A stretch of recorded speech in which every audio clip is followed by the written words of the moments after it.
नमो नमः। साथियों, स्वागत है आप सभी का अपना यूट्यूब चैनल संस्कृत डिपार्टमेंट में। आज के इस वीडियो में हम जानेंगे हिंदी और संस्कृत के वर्णों का उच्चारण स्थान। तो चलिए शुरू करते हैं। वर्णों का उच्चारण स्थान जानने से पहले यह जानना आवश्यक है कि हमारे द्वारा जो स्वर बोले जाते हैं उसकी क्या प्रक्रिया है। तो उस संबंध में एक श्लोक है, आत्मा बुद्ध्या समेत्यर्थान मनोयुक्ते विवक्षया मनः कायाग्निमा हन्ति सः प्रेरयति मारुतं मारुतस्तुरसी चरणं मंद्रम जनयति स्वरम। अर्थात आत्मा बुद्धि के द्वारा अर्थों को प्राप्त करता है, इसके बाद अर्थ प्राप्त कर मन को बोलने की इच्छा से युक्त करता है।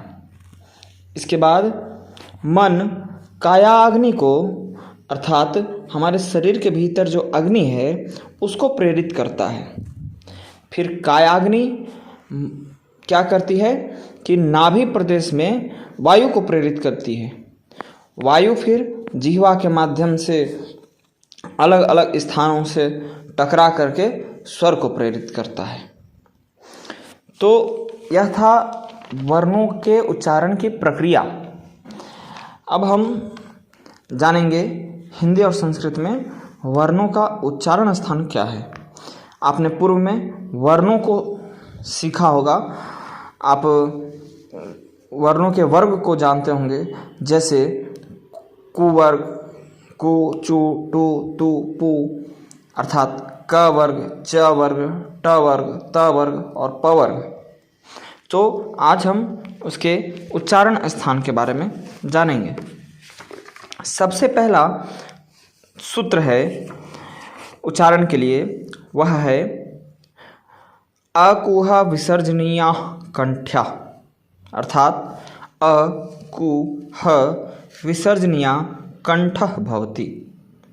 तात्पर्य है कि अ का उच्चारण स्थान, क वर्ग का उच्चारण स्थान अर्थात क, ख, ग, घ, अंग, इसका उच्चारण स्थान कंठ से होता है। इसके बाद दूसरा सूत्र है ई चूय सास तालव्या। तात्पर्य है ई चू य स तालुनी भवति, अर्थात ई च वर्ग अर्थात च, छ, ज, झ, य और श, इसका उच्चारण स्थान तालु होता है। इसके बाद तीसरा सूत्र है ऋटु रसा मूर्धन्या, अर्थात रि टू र स मूर्धनि भवति, अर्थात रि ट वर्ग ट, ठ, ड, ढ, न, र और स का उच्चारण मूर्धा से होता है।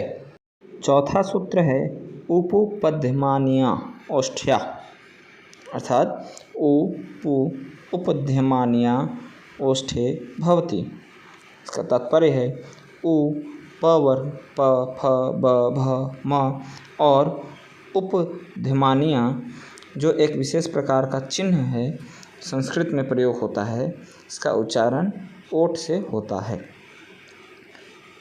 पांचवा सूत्र है ऋतु लसा दंत्या, अर्थात ऋ तु ल स दंते भवति, अर्थात ऋ त वर्ग त, थ, द, ध, न, ल और स का उच्चारण दांत से होता है।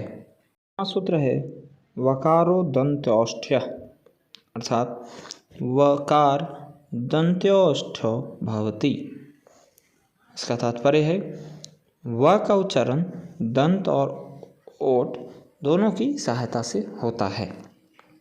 इसके बाद सातवां सूत्र है ए दैतौ कंठ तालव्य, अर्थात एत ऐत कंठ तालव्य भवति, अर्थात ए और ए का उच्चारण कंठ और तालु से होता है। आठवां सूत्र है ओ दौतौ कंठ्योष्ठ्य, अर्थात ओत औत कंठ ओष्ठ्यौ भवति, अर्थात ओ और औ का उच्चारण कंठ और ओठ की सहायता से होता है।